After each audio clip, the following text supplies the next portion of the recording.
Nous allons voir comment modéliser avec les surfaces. Donc on va importer une surface NURB Curve. On va passer en mode édition. Dans l'onglet Object Data, on peut cocher Endpoints U, de manière à ce que la surface arrive bien au bout des vertices. Ensuite, on va dupliquer cette surface avec majuscule D. On va augmenter un petit peu la taille.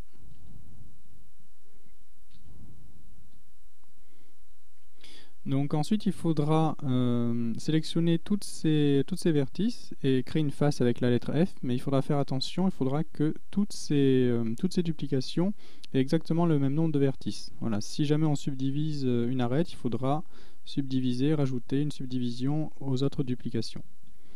Donc on sélectionne tous les points et on appuie sur la lettre F comme face pour créer la surface. Donc de la même manière, on peut cocher Endpoints U cette fois. Et là, on peut donc continuer à extruder.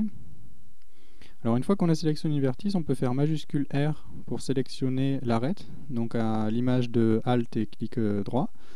Donc on fait majuscule R, et encore une fois majuscule R pour sélectionner l'autre arête. Voilà, puis comme en mode édition, donc on peut faire des rotations, déplacer, extruder avec E.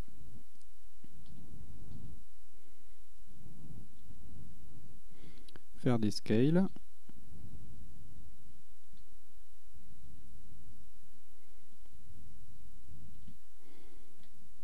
Voilà, donc là on est en train de travailler, c'est comme si on travaillait un maillage avec un modificateur Subsurf déjà activé. Voilà, donc on peut déplacer les points individuellement, bien entendu. On peut aussi boucler cette surface. Pour ça, on peut utiliser Alt-C ou sinon en mode édition, on peut cocher donc cycle U, voilà, de manière à fermer la courbe sur l'axe U.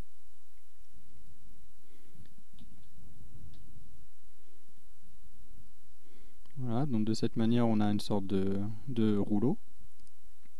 Ou sinon, on peut fermer l'autre axe, V. Et de cette manière, là, on a une sorte de tuyau, de tube.